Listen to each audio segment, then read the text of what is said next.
All right, well, now to a story that should have all Australians concerned. This week, Chinese-owned messaging app WeChat denied requests to appear before a parliamentary inquiry designed to determine whether it should be banned on national security grounds. Now, although many people haven't heard of WeChat, it's got a huge user base here in Australia with around 47% of Chinese Australians using it. And that's equivalent to around 1 million people. Experts say the app could be a greater national security threat than TikTok, which was recently banned from all government devices. Joining me to discuss this is the chair of the Parliamentary Inquiry, Shadow Minister for Home Affairs, James Paterson. Senator Paterson, welcome to the program. Why is WeChat a threat, and why have they refused to front up to the Parliamentary Inquiry? Good evening, Amanda. Well, WeChat is one of those Chinese technology companies owned in this case by its parent company Tencent, which is intimately tied to the Chinese Communist Party through a myriad of different connections and controls. Really, the difference between the party and the company in this state are indistinguishable. And it serves the interests of the Chinese Communist Party not just at home, but abroad. It engages in mass censorship on the platform, it engages in mass surveillance on the platform, and it is a key vector for foreign state-sponsored disinformation into Western democracies. It's incredibly popular, as you said in your introduction, with diaspora communities, particularly the Chinese Australian community here in Australia, and it has a profound impact on that community, both good and ill. And so its behaviour is absolutely worthy of scrutiny by a parliamentary committee, in this case, the Senate committee. And yet, despite repeated invitations from the committee and a personal appeal from me in a direct letter to them, they have steadfastly refused to appear before the committee and answer any questions that we have for them in an open forum. And that is deeply disturbing. It shows contempt for the Parliament of Australia and total disrespect for our laws and oversight mechanisms. If they're not willing to comply with this, it raises very grave doubts about their willingness to comply with Australian law. There is something really incongruent about having the Labor federal government pushing for laws that would put in place unprecedented censorship on the basis of misinformation and disinformation, while at the same time allowing an app with the capacity to unchecked provide as much disinformation as it could possibly want to some 1 million voters in this democracy with no accountability whatsoever. Given that the WeChat representatives won't even turn up to Parliament, is it time that we seriously consider the banning of this app in Australia?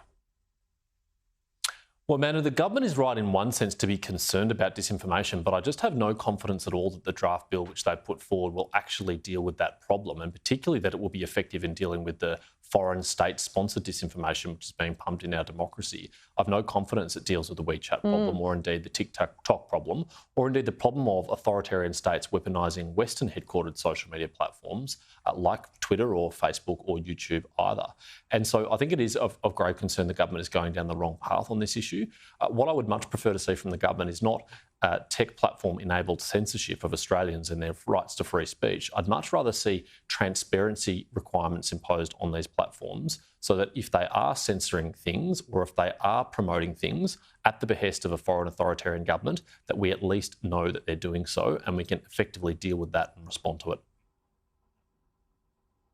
Yeah, it seems the bill that's been put forward to empower ACMA to be supervising these social media companies is much more directed at the censorship of Australians than it is about getting fairness out of the companies that are providing these services. James, during Senate hearings today, you spoke with a number of tech companies and TikTok representatives confirmed that China-based employees have the power to change the algorithms behind their product. There was also confirmation that they're subject to national security laws in China. You'll remember this. You agreed there are TikTok employees based in China who work on the app. I'm asking, are those employees subject to the national security laws of China, yes or no? Well, Senator, as I understand it, Chinese law applies no more and no less to any business that may have operations and staff in China. Great. That includes many. If a request was made under those laws for access to that data, what would be the basis for those employees or the company to refuse that access? Well, Senator, we have never been asked, and as we've repeatedly stated, including our CEO in his most recent congressional evidence, we would not provide that user data if we were asked. Those are some wordy admissions if ever I've seen them. But they've said that data would never be used. But given how severe the Chinese laws are in practice, do you have confidence in the assurances that were given by TikTok's representative today? It was like pulling blood from a stone, Amanda, but eventually we did get some important concessions from the TikTok representatives. They did try and stick to their talking points as much as they could, but had to acknowledge the reality that, first of all, that TikTok is a Chinese company, that it has China-based employees, that they're subject to the laws of China, and that they would have to comply with those laws if they're asked to, and that they may in fact have to keep that cooperation secret. Now, they don't want to make those admissions, they don't want to make those acknowledgements because the implications that flow from that are very disturbing. They've already admitted that Australian user data is accessible to their China-based employees. They've now admitted that their China-based employees can also make changes to the algorithm, which I'm not aware of them ever previously publicly conceding.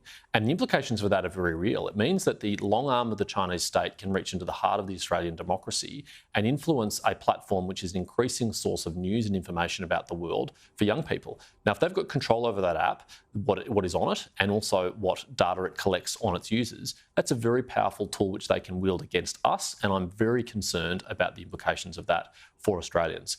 We're going to have to make some very tough recommendations to the government about confronting this problem finally and dealing with it.